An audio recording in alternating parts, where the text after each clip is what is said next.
I'm Joel. I'm the producing artistic director at Firehouse. We're on the set of our current production of Anne.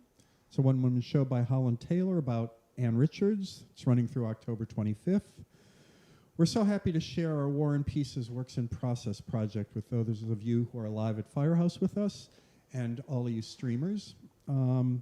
Today's conversation is between military veteran and playwright Rachel Landsee and dramaturg, playwright, author, teacher, and Richmond's Renaissance man David Robbins. For those of you who don't know the origins of this project, I'll give you a little background. Firehouse was scheduled to produce the War and Peace's Festival of Four world premiere one acts, written by military veterans in David Robbins' Mighty Pen Project class at the Virginia War Memorial. We were going to do it in September and October of this year. When the pandemic hit, we decided to postpone the festival to next year, and we also decided to take this opportunity to introduce you to these four incredible people. So you can go to our website of firehousetheatre.org to get info and sign up for our last conversation, which is tomorrow night at 7 with military veteran and playwright David Aldridge. Today's conversation is going to be about 40 minutes, and then we're going to do a Q&A period that will include questions from our audience that's live. And for those of you that are streaming, if those streamers have questions, you can go ahead and type them in the comment section of either Facebook if you're watching it on Facebook Live, or in the YouTube comment section if you're watching it on YouTube. Let's see. And then this is a commercial announcement. Because my job as producing artistic director is also fundraising, we would love you to make a donation to Firehouse and to help us support our War and Peace's Works in Process project. You can do that by texting WIP to 44321, or you can go to https //tinyurl.com at Firehouse WIP. That's tinyurl.com at Firehouse WIP. Or you could also just go to firehousetheatre.org, and there are a bunch of links to make a donation. So I'm going to now turn it over to David Robbins and Rachel Landsee. Thank you very much for joining us. Thank you, Joel. Welcome to our studio audience and those of you folks at home. I'm on stage today with my good friend, playwright Rachel Landsee. And before I launch into turning you loose on Rachel, just a real quick piece of introduction about the Mighty Pen, which is where these pieces came from. The Mighty Pen Project is a writing program for veterans that is run and hosted by the Virginia War Memorial. They're a wonderful organization, great partner. And I always say at the beginning of these things, if you are a veteran or you know a veteran who might benefit from a writing program in class, studying with me and a very supportive community of writers, which Rachel came out of for this project, please go to the Virginia War Memorial website, look up Mighty Pen Project, and join us. So with me today on our third of the four interviews with playwrights for the War and Peace's, Rachel Landsee. So Rachel, before we get to the play, let's learn about you. Talk about your military service first, and then we'll talk about family and writing. Sure. I was active duty for 8 years. I went into the military in 2006 and got out in 2014. And then I went into the reserves from 2014 to 2018, so 12 years total. I deployed twice to Iraq in 2008 and 2009, back-to-back deployments. My husband, who factors in the play largely, Adam, was also a veteran, and he was combat arms. He was infantry and special forces. Between us, we had 6 deployments in 6 years. 4 were his. He went to Iraq twice and Afghanistan twice. Talk about your deployments. You went twice? Yeah, I went... As a military lawyer? Right. I was there as a JAG, and so I prosecuted soldiers downrange. In the military, we export our judicial system. So we prosecute soldiers and defend soldiers wherever soldiers are. We also or I also advised on international and operational law. So the rule of war, the law of war, were my two big jobs downrange. All right, now, tell us a little about your family. You've covered Adam. You've got two. I have two little peanuts in the gallery. I have Tess, who's 10 years old, and Hugo, who just turned 7. And we live in Richmond, Virginia. And Tess is in the play, but we'll cover that in a little while.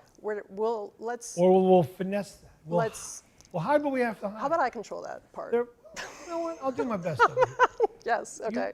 We'll create a safe word if I get out of, stop it. Yes, that sounds great. Be quiet. Yes.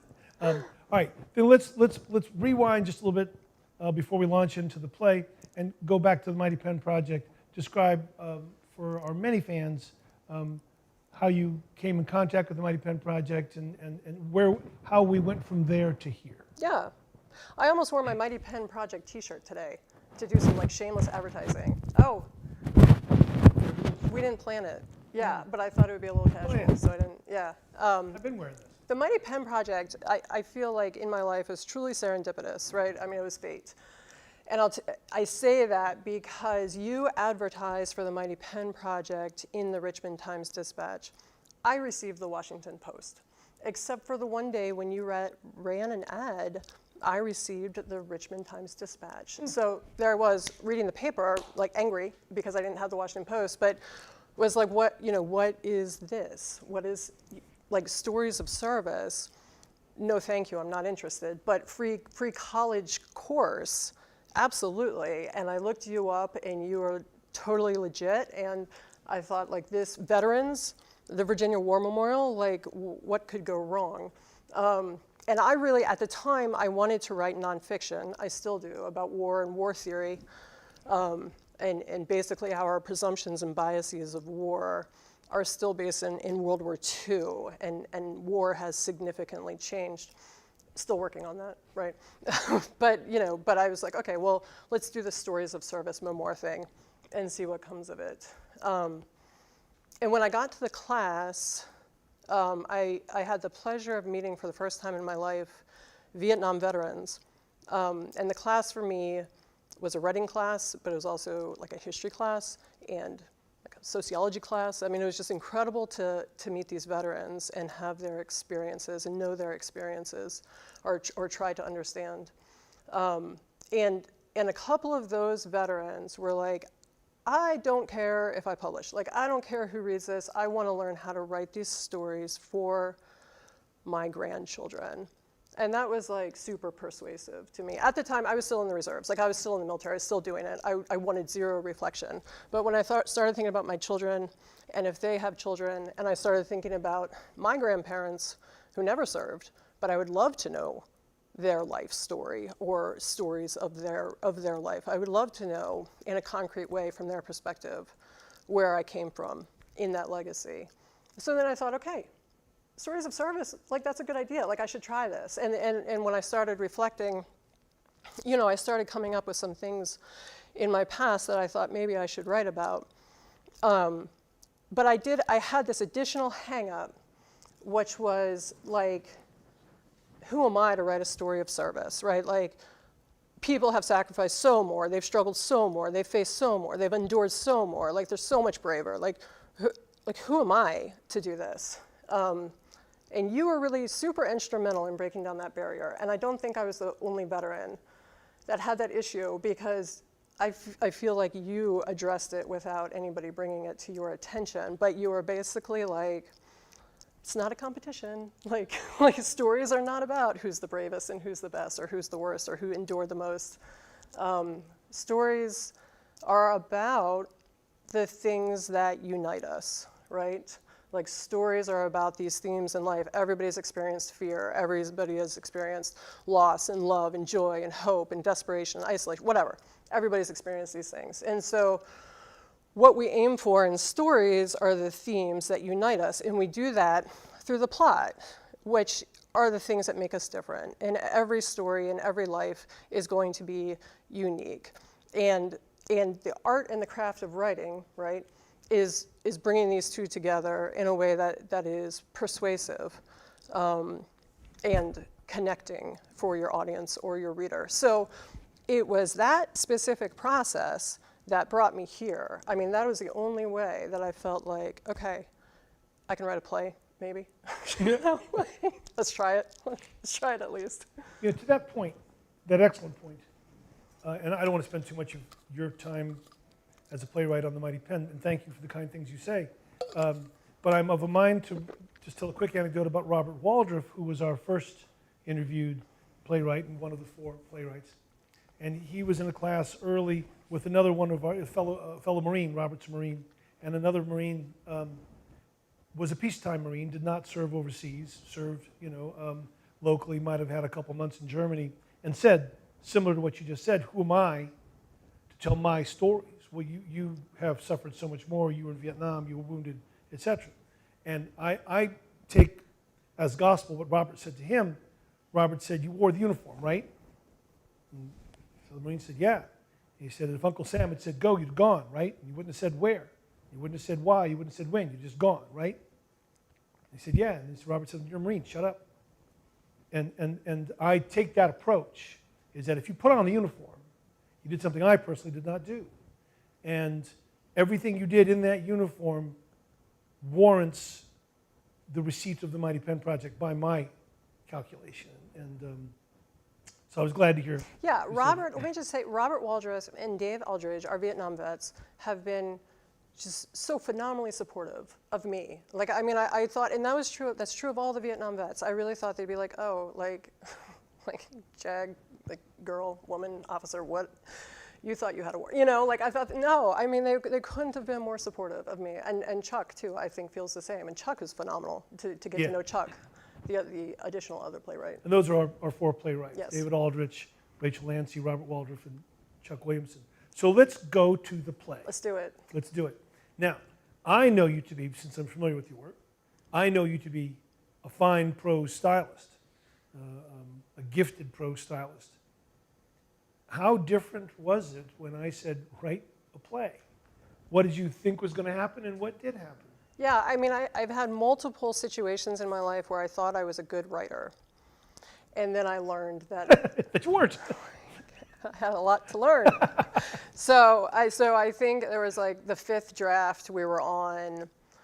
Well, maybe it was the 5th draft that was finally successful. And the first 4, it was like me being like, I feel like you were, for once, fairly speechless, not in a good way, and kind of like, and I was like, is it all bad? And you're like, not all bad, So it's a process. It's a process, and like, thank you, United States Army. I have very little ego about my work, and I just was like, I remember just being like, just give it to me. Like, What were the different challenges from prose, which you're good at, really good at? Yeah. From prose to stage, what was the transition like for you? I think like as an artist? Yeah. So much of my play is internality. It's what is going on with me internally, and trying to make that external. I really had to sift through a lot of sand. And there were multiple things happening at that time in my life that don't make the play. And like, I remember you being like, deployment to Haiti, like, no, like, that's not going to be in here. Like, your fight with your supervisors, no, like, we can't do that. We have 20 minutes, Rachel, 20 minutes, And so just trying to weigh, because when it's your own life, everything is important when you're remembering it. Everything has weight, and I felt like I had zero perspective. Like, at some points, I felt like I was not writing like English sentences. Like, I had so little, like I had no ability to say, like, is this working? So prose is a little more arm's length, right? With playwriting, you are in it. You are in the moment. All of a sudden, I was back 10 years ago when I experienced the events of this play. And all of memoir writing is emotional. So I don't do a ton of it. But the play specifically, I cried every single time I sat down to write. Something made me cry, some memory made me cry. And it's funny because I don't remember crying at all during that time in my life. I just remember getting through it and going through it and doing what you have to do. but the reflection of it was significantly different. So, figuring out what devices would work theatrically, figuring out my own emotional, like a lot of people are like, well, is writing cathartic? And I'm like, yeah, it's either cathartic or it's re-traumatizing, like one or the other. So the play, prose is more on the level of like cathartic, like this was more on the level of re-traumatizing. But on the other end of it, nothing could be better about the playwriting process because it really reflects like the things that I missed most and loved most in the Army, which was like this collaborative process with brilliant people that thought totally differently than you and brought like such different skill sets than you did, right? So like, and that was true whether we were doing war planning or we were in litigation and I was working with attorneys from the Department of Justice. I mean, it's just people, I feel that a collaborative brain is a million times better than just a single brain. And I borrowed on your brain heavily, so thank you. I'll let you know the interest. So this is for you writers out there, and Rachel, you know this, when you're writing memoir work and you're recollecting your own experiences, see, just like you said it brilliantly, as you so often do, your life does not come to you with a separate tag that says this is the significance of this moment, right? Because it happens in real time. And so, as you said, you didn't cry or you weren't so agitated or emotionally wrenched in those moments. It's later when you look back, because then those things, those experiences come back with the significance intact. That significance, we don't know what is happening. We barely know what's happening, much less know what it means. And what it means comes to us looking back on it. And that's the beauty of memoir work. And that's what you experienced, is you understood the significance in addition to the power of the experience. And that's the magic of memoir. Yeah, this is the profound truth, Yeah. right? This is what we're all trying to get to. With the your life, the tick-tick of your clock is an actual truth. It's happening now, it's real. The profoundness of it doesn't come until later examination. And you said that brilliantly. And that is what all writers experience when they write memoir, when they write from their lives. It's I didn't know at the time that. So, all right, now the name of your play is? Soar. S-O-A-R? Correct. And not S-O-R-E. You're not sore with me. No. Now, I know you're reluctant because your play has some wonderful surprises, but since it won't be on this stage for almost a year, or maybe you're watching this now 5 minutes before you come to the theater. Get dressed up nice, it'll be a lovely evening. But it'll be fall, so don't dress too warm, unless you want to go out after. David. Oh, sorry. I was time traveling. I don't. Yeah. I'm happy to talk about the plot. Well, yeah, so how much a can bit. you tell? I will tell you. Go, I'll tell you girl. where yeah. Did you just call me girl? Renaissance person? Seriously, yeah, okay. Go girl is a thing. No, not anymore. It was a thing in 1995, maybe 6. Anyway. I was old in 1995. Go. Okay, so the play, so basically after my second deployment and before my husband's 4th deployment, we had 6 months. And the play opens up in the 3rd of those 6 months. And this is what Adam and I like to refer to as like the other side to war.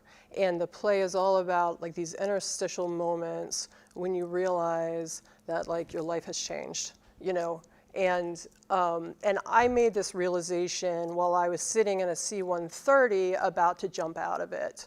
And that's the first scene of the play.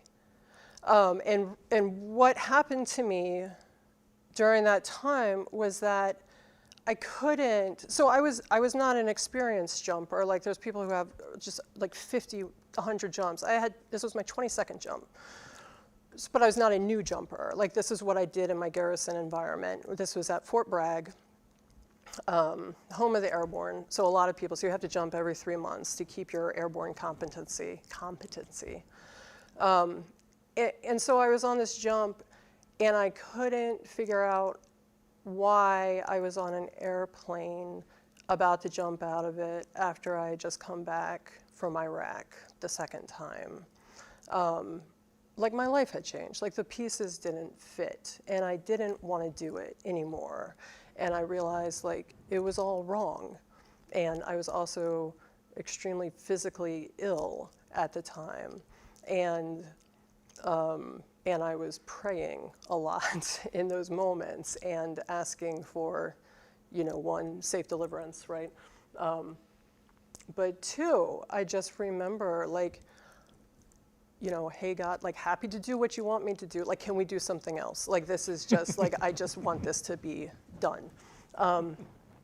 And then it was, it's a C-130, so there was two sides that jumpers were jumping out of, and so there's two sticks, and you jump out just kind of like boop, boop, boop, boop, boop. There's a jump master on the other side of the door who grabs your static line when you jump, and that is so you can exit the door safely and your static line is out of the way. Your static line is ultimately what deploys your parachute from the weight of your body falling out of the airplane, because the static line is hooked in to a cable in the airplane. So the thing is, you're supposed to hand off your static line, go out the door. I tried to hand off my static line, the plane banked, I ran right into the jump master. And then I had to walk backwards and then exit. And I had it was terrible. It was a terrible exit, so which meant my parachute was completely tangled, and so it was an 800-foot jump. So it was kicking, and looking up to make sure all the people behind me got out safely, because I created a danger on the airplane. And they did, fortunately. It was my paralegal who was right behind me. And then I got on the ground and packed up the parachute, and then you just start talking to everybody, whether you know them or not, like on the drop zone. And I was like, yeah, so why did the plane bank? And that was when the first person I talked to was like, the plane didn't bank. And I could not believe it. I was like, yeah, the plane went like this, like right before I jumped out. I ran into the jump master, and they're like, yeah, we saw that, like we noticed, like, and then, so then I asked, like I just kept asking everybody on the jump, like, did you feel that? Like, did you feel the plane bank? And everybody was like, no, like the plane was fine, like that was all you. And so those are the first two scenes of the play in the actual C-130, and then on the drop zone. And then the balance of the play is really trying to figure out, number one, why the plane banked for Rachel, for me, for the character, and two, like, how does Rachel make good on this, like, on that discussion with God, or how does God make good? How do we refit these pieces together?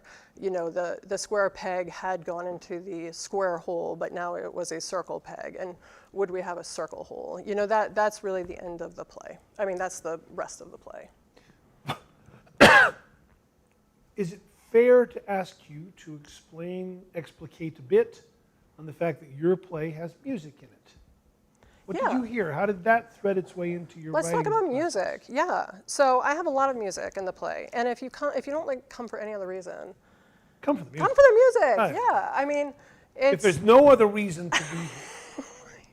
I mean, it starts with Amy Winehouse. There's Nina Simone. There's a barbershop quartet. There's cadence. Dancing. There's dancing / choreography.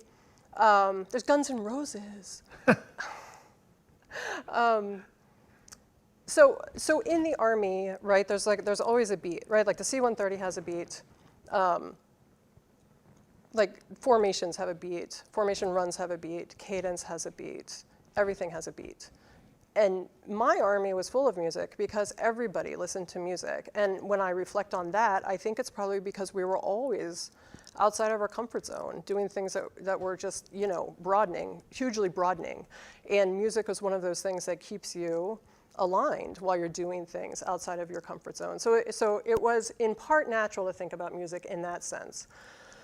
I guess for the theater, in the theater sense, you're not going to come to the theater to see the blood and gore of war. Like, theater is inherently representational.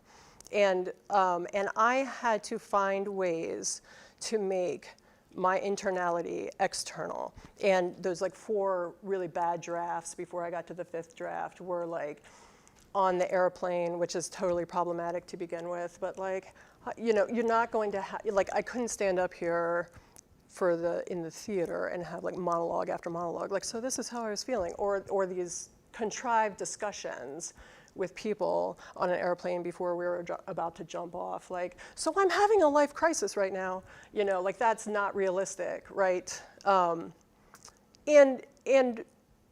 in reality, nobody ever would have known I was going through anything because, you know, you're just like holding your reserve, like on the plane, like waiting to jump off. Like you're not showing anything that you're feeling or experiencing. And so that's really how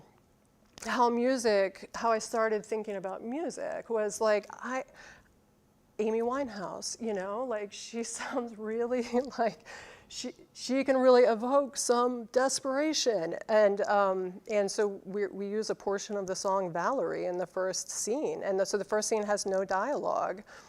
It's Irene Kirkendall who plays Rachel, who just you know will blow the ceiling off this building. She's phenomenal, singing while the jump masters shout the airborne commands. So, you know, like hook up, like check static lines. And then everybody sings. So the other jumpers that are in the stick and a part of this play sing the next verse, right? And so the first verse of that song to me is like, I want to be somewhere else. You know, like I paint a picture, I wonder how you're doing, I want a glass of water. You know, like that's basically, you know, and the next verse is like, when I came home, my body's a mess. And like everybody feels that after deployment. Everybody is like, you know, feels horrible in some way or another. And so that song really like typified the experience. And it's not until the second scene that we have any dialogue at all. And like theater asks the audience, I think, to really commit because you know, like, nobody's going to see an actual C-130 up here. You're going to see some type of bench with maybe a green light and a red light. And as an audience member, you'd be like, like what is, like, okay, airborne commands. Okay, that must be a plane. Oh, and they just jumped out of it, you know? And it's totally different than like seeing a movie where instantly you would know that's an airplane, they're paratroopers, and they're jumping out. Hold on. So like, I feel like music, you know, in the right place, I don't feel like it's appropriate for every play or anything like that, but in the right place, it's like theater already is sort of the ultimate community sharing process.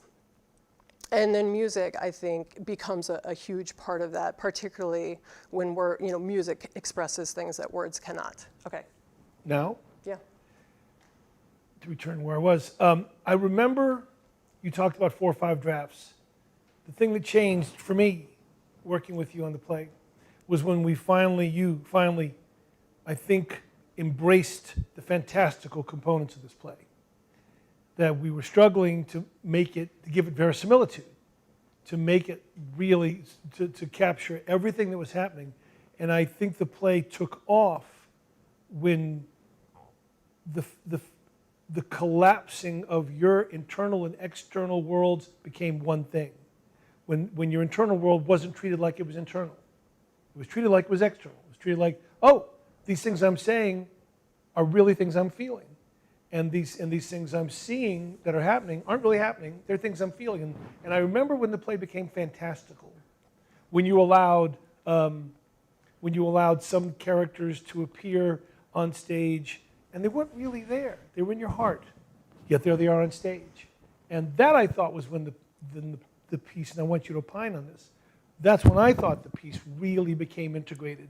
When we were shown, there's a totality here, and it's intellectual and it's emotional, and they're not separate. I thought you were very successful in this play. I love this play. And the music is emblematic of that. There isn't really music. They're not really dancing and singing, yet they were. We did not sing on an airplane. Paratroopers do not sing before they jump. Or dance. Or dance. I don't think they really did. They're kind of, anyway, you really want them to, like, you want the, like, Hello Dolly musical. I think Jan and I are on, like, a little bit of a different track with that. But anyway, they might dance. I don't know. Can.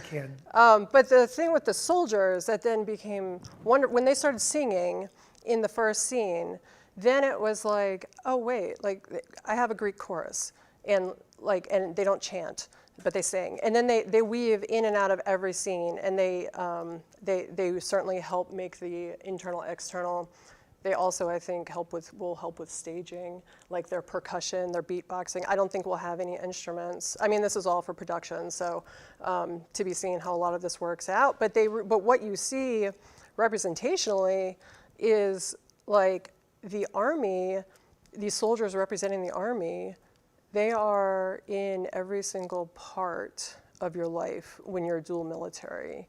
And they're really fun, and they're really funny, and they're really awesome. But then it's also like they are in every single part. Like you can never get away from the Army when you're both on this deployment schedule. There's no balance in your life. And it's always about sort of the next big Army thing on the horizon.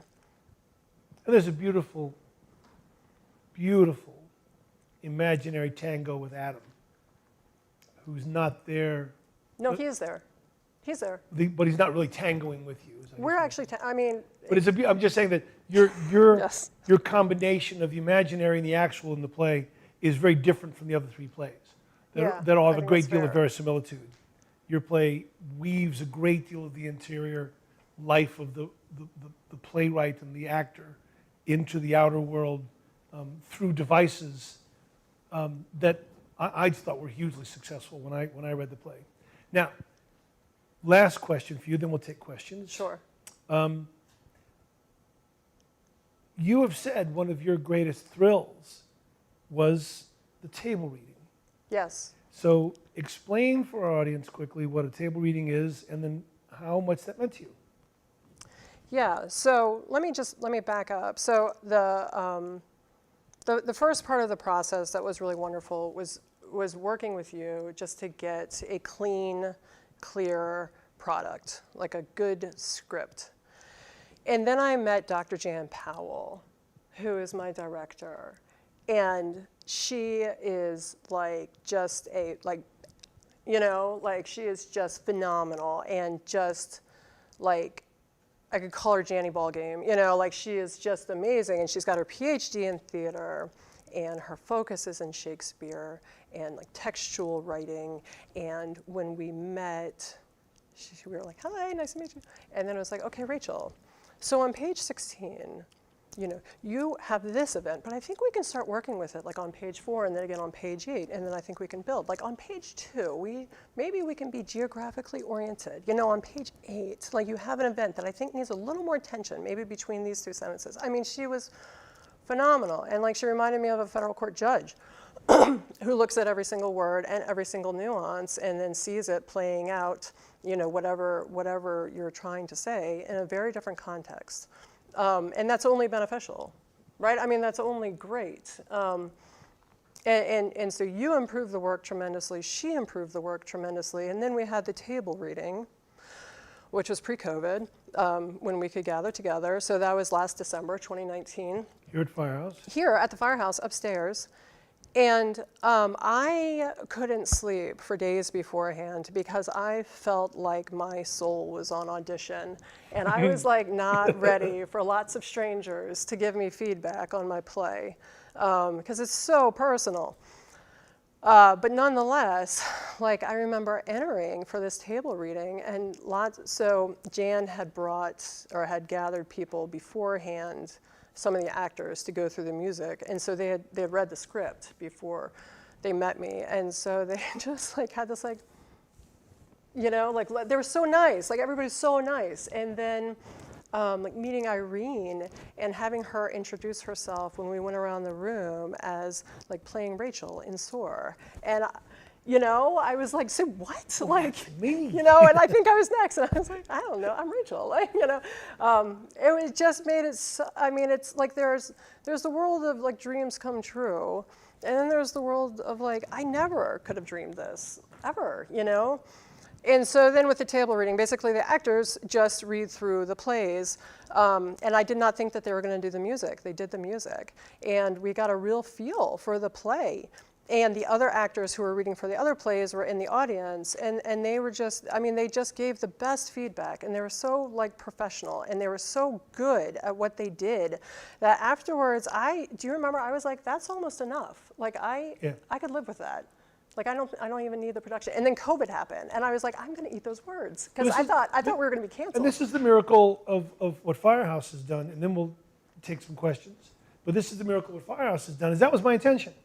I never dreamed that when we first came up with War and Yeah. Pieces that I was going to be able to do much more for you Yeah. than get you a table Yeah. reading, maybe a couple nights on the stage with some, music stands and some good actors, and you'd read it to some folks, and hey, you were a playwright. And the miracle of what War and Pieces has done in the hands of Joel Basson and Firehouse Theatre is it's going to be a fully produced, fully realized, professionally executed one-act play festival. And I'm hoping that will be lifetime dream fulfilled number 2. Yeah, I mean, how could it not be? I mean, yeah, like yes. Yeah. It was so special. The table reading alone was so special that we had a tech meeting like a couple months afterwards, again pre-COVID, with like lighting and sound and set Yeah. designers. And like Dave Aldridge, I remember we were like standing at the doorway, and we're like, we don't want to go in there, because it was in the same room. And we're like, we don't want to like ruin the memory of the reading. Like it was very special for all of us. I'd like to quote you and then move to questions. Sure. I bet you're going to misquote me. Anyway, let's hear it. I'll bet you $1 I don't. Okay. I was talking with Rachel recently about my own disappointments, because if we were not in COVID, we would just be wrapping up our first very successful run, probably this weekend, of War and Pieces. Short pieces by Rachel, Landsee, David Aldrich, Charles Williamson, and Robert Waldroff, to a highly successful run and an adoring public. And I said to Rachel, I'm sorry that we've had to wait. And Rachel said, I'm not sorry that we've had to wait, because I'm not ready for it to be over. Which, Yeah, that's a fair quote. yeah. That was the quote. And yeah. I thought that was a lovely Yeah. sentiment. So I would like to ask our major domo, Joel Basson, if he has any questions from online. And are there any questions in our studio audience? Anybody would like to walk up to the microphone? And if that's a no, then Joel, they're shy. She's intimidating.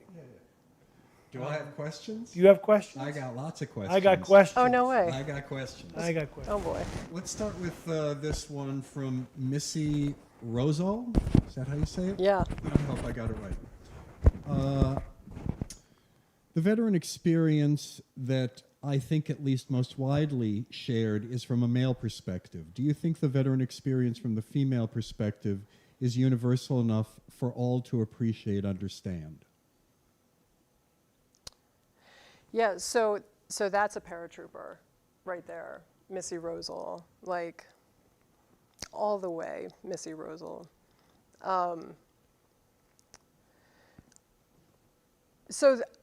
Let me just say there are a couple of themes in this play. First and foremost, the play is a love story about my husband and me, and it's also a love story about service. But we do have themes about women in the military and women who want to be professionals or are professionals or working in any capacity and also want to have a family, contemplating a family. And I have been told that that is a theme yet untouched in the theater.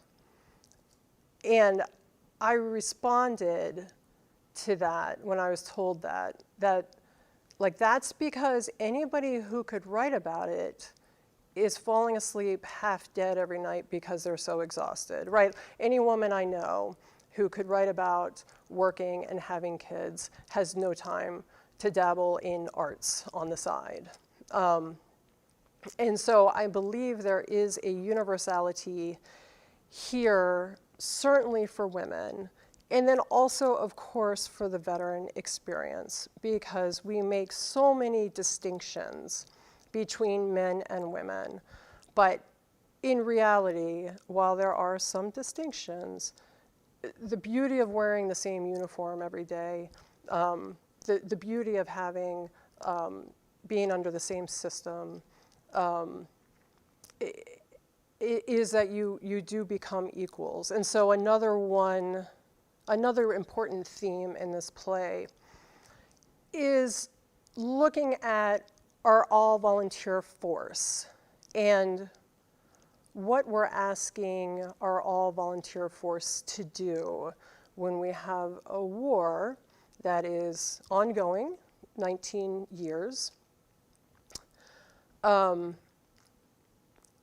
And we know that the draft is bad, right? We've got that. But the all-volunteer force also makes it very easy for 1% of Americans who serve on active duty to do a lot of work, while 99% of Americans respect that 1%. But generally, the war does not touch other people's lives. And what does that look like to the people doing the work? And where these themes intersect is that, you know, my husband and I realized we had to hold our love for service against all of these other things that we couldn't experience as normal 20-year-olds and 30-year-olds, and the things that you normally do during that time frame, like have a family. It's really hard to do that when one of you is always at war. It's really hard, or training, or any other things sometimes that your profession calls you to do. When I've talked to women outside of the military, it's the same. It may not be war. It may be in the federal government until last week, saving up enough vacation so that you can have a maternity leave. That was a new law that was just passed last week. Anyway, so there are, I think, certainly universal themes for all veterans about what it looks like now to be serving in an all-volunteer force in what is sort of a war without end at this point. And certainly with women, I think there are some very universal themes. But don't worry, it's not like over your head. Like it's not, No. It doesn't hit you on the head. It's still a lovely, It's still a love story. It's a love story. It's a love story. That's great, thank you. Here's a follow-up. and Joel's like, that's great. No, it is great. But this is going to be really cool. Okay, Because who's this Dr. one from? Jan Powell Oh, has been watching, and she has a very interesting question to follow Missy's question. Jan's question is, and she also thanks you for the wonderful words, and she loves you. If a young woman came to you today to ask if she should join the military, what would you say, and what if it were your daughter? okay, good question. Good question, Jan. I believe that every person should consider military service because it puts you in the middle of your national dialogue, which makes you a very informed citizen, which only informs the decisions made about the military, citizenship, the country. It only informs our political decisions, right? And I also think it's very good for people to get out of their comfort zone, and that is a guaranteed 100%. The military will get you out of your comfort zone. I've always said for men, when men go into the military kind of shapes you and tells you who you are supposed to be. For women who go into the military, it's more like you need to know who you are, you're gonna get run over. That may be different now. This is like 10 years ago when I wrote this play. But I still actually believe that even with my reserve service, which just ended a couple years ago. If my daughter wanted to go into the military, it would be her choice. And I would make sure that she made an educated, informed choice, but it would be her choice, and I would support her. It was really hard for my mother that I was in the military, but she found ways to support me, and I would do the same. Good. And I hope I don't have to eat those words. Yeah. No, I'm kidding. And a box, Jan. What'd you say? That's a thing for Jan. Oh, okay. There's Last another one for you. From Stephanie Kahn. You served many years and had many experiences in the Army. What made you choose this story? What set it apart from all the others? And do you anticipate writing more about your time in military service? So yes, I have several stories that I want to write, but they really take a lot of emotional bandwidth, and so I have to be careful because raising children also takes a lot of emotional bandwidth, and supporting a husband. My husband went through a career change from Green Beret Special Forces to emergency room doctor, and so supporting that is, there's a lot of things demand our emotions, and And I need a lot of space to like lock the door and like close the curtains and get to that innermost point in my life or in my heart where I can really write these stories. But yeah, there's a lot more that I want to write.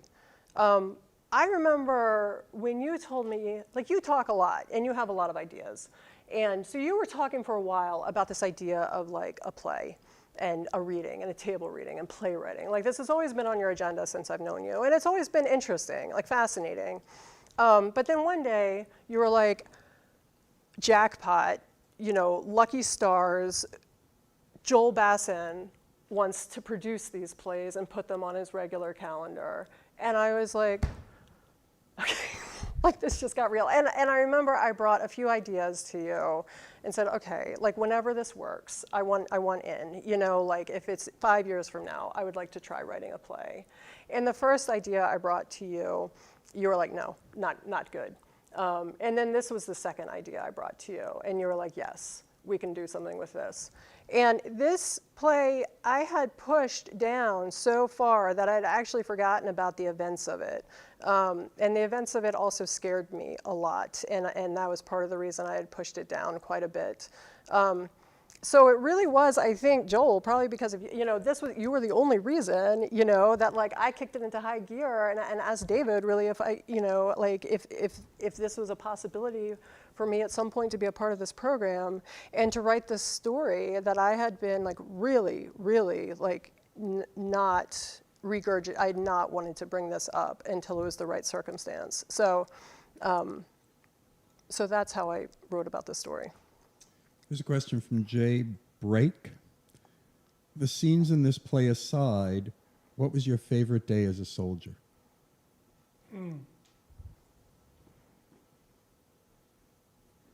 Hi, Joy.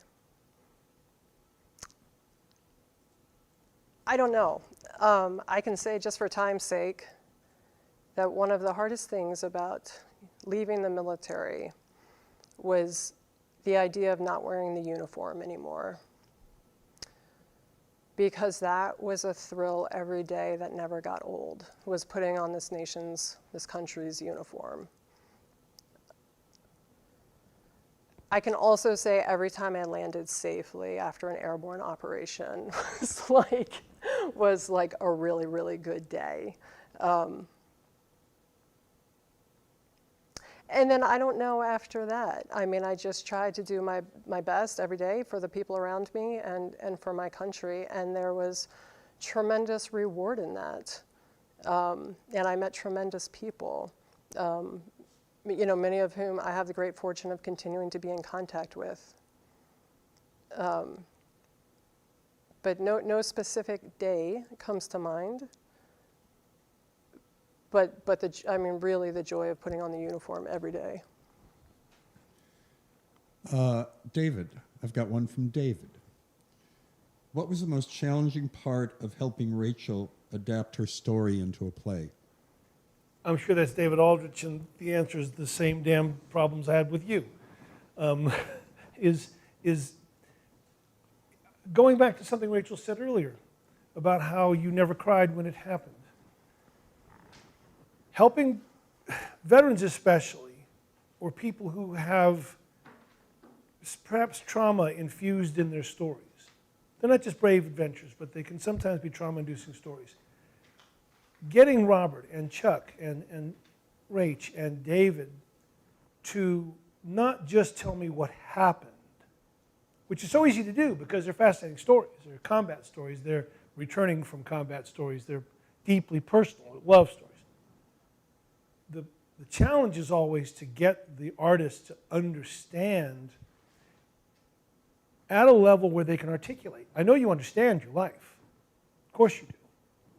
And I understand, but to understand it in a way that it can become something I can understand as an audience member. That's the art. That is where the artist steps in. We all participate in our lives. But the artist participates in his or her life in a way that they view it with a lens that lets them express it so that it can then become my life, right? The commonalities, as you said earlier, actual truths make us different. I'll never be a woman with jump wings in the military, but I do know fear, right? I do understand accomplishment. I do understand failure. I do understand wanting to do the best I can for the people around me in my country. I understand the profound truths.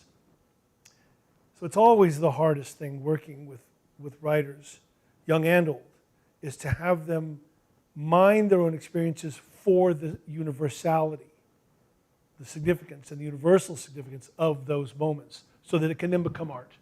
And once it becomes art, it belongs to all of us. It was painful. This is a question for both of you from Mark Miller. What was the most frustrating and most rewarding parts of working with each other? I'm not sure I want you to go first, but You I'm go not first. sure I want to go first No, either. Okay, I'll go first. You go first.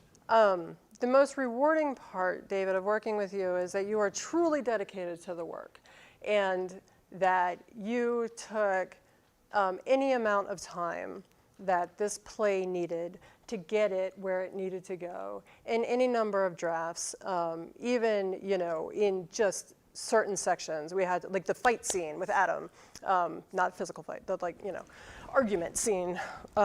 It was just over and over, like, this just doesn't sound right, it's just not work, like, we need to, it was just, but like, you were never like, it was just like, keep at it until we felt like we got it right.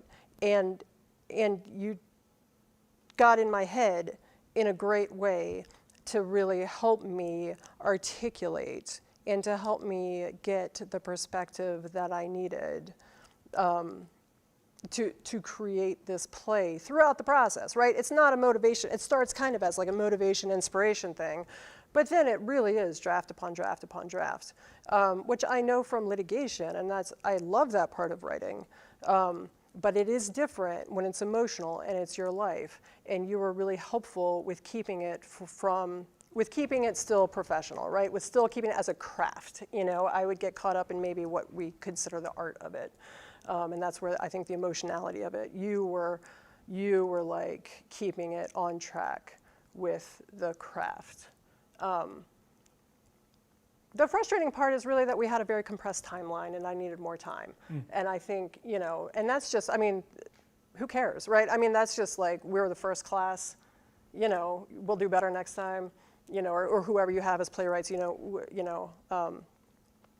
because I think that you are able to work consistently every day until you produce something, and you can produce something very quickly. You're also extremely experienced, We have, I have other things in my life that take a lot of time, and so I have to come at it a little bit differently. So, I think it's just having very different work. I would like to work the way that you work, but I'm just unable to do that at this point. So it was, we had like, you have plenty of time. Okay, drafts are due next week. It's like, but that is just like guinea pig, right? That's just part and parcel of a new process, so.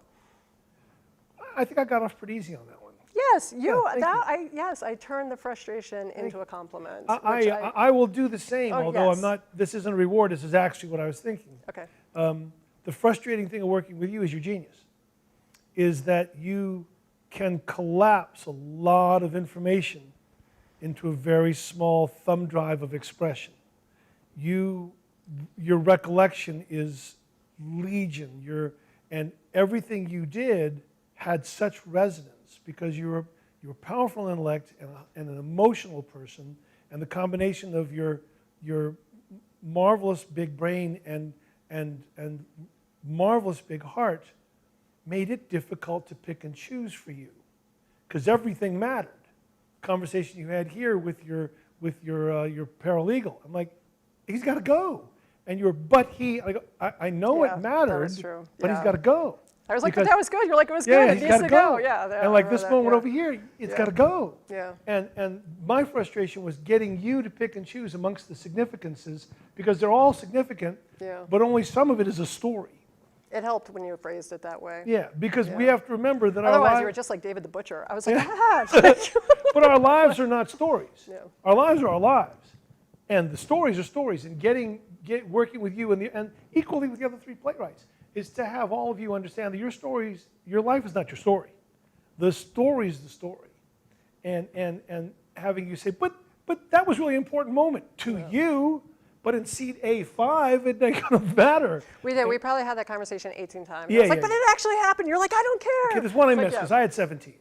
I must have missed one. Right. But that was my frustration, Yeah. is that you had a big footlocker of significance to pick from, and I was like, but these are the pieces that we have to curate, the pieces that make a story. But I got to tell you, all of you, and you every bit as much as anybody else, worked hard. You worked hard. It wasn't a natural thing for any of you, and I've said this to all four of you, and I say it to you now. It was an honor and a joy to work with you because you came at it as hard as you could, and I think I know the product displays that. It's a wonderful play, wonderful play. Two things. One from me in response to your comment that it was a really compressed time period. So the idea of production is, right? Writing is rewriting, right? And so once we get into the room and are back in production, there's plenty of time. So that's just one He's thing to saying keep you in ain't mind.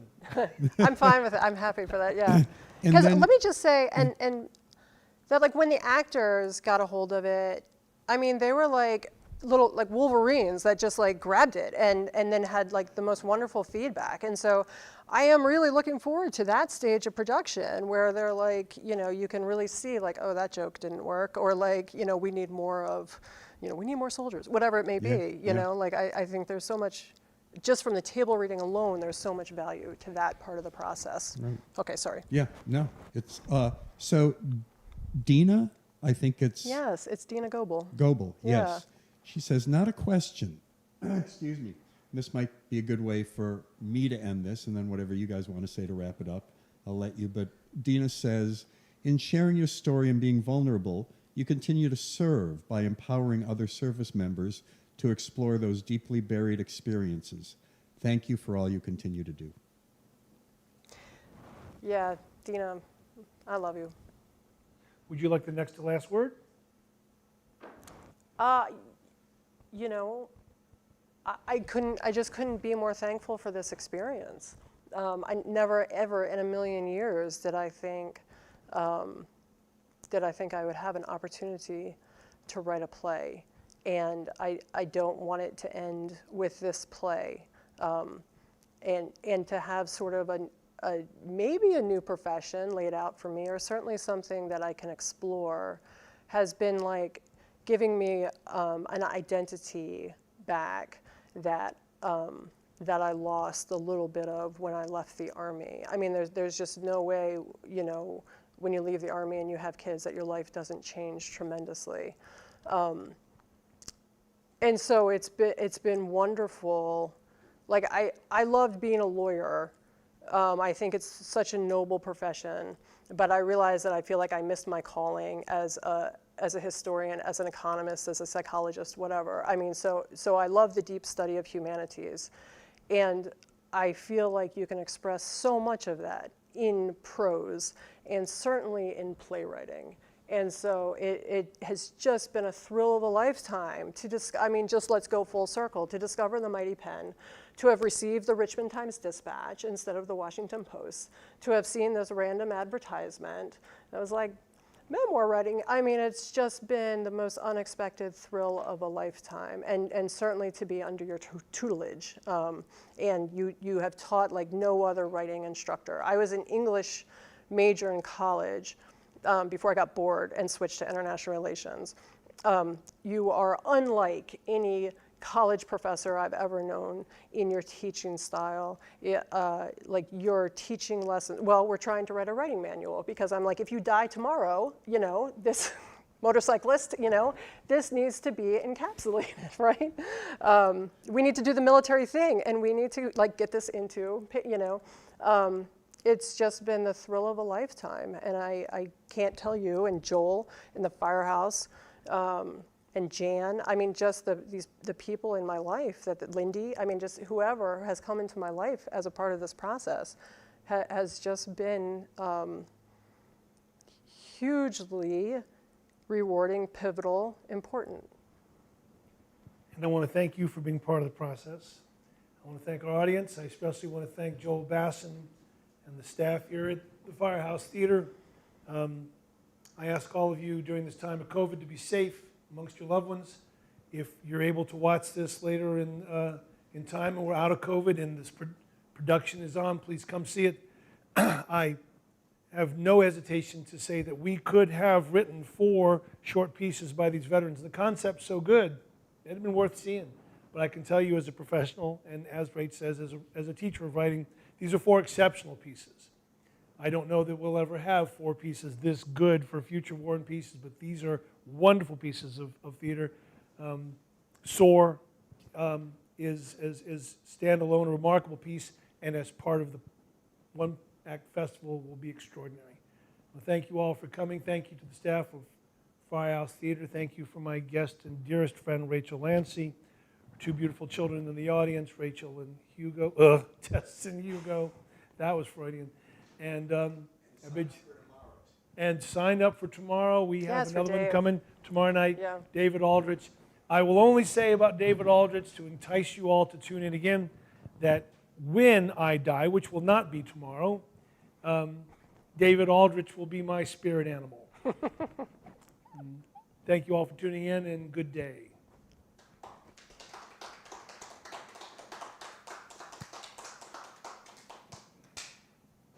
I'm so sorry for calling you Rachel.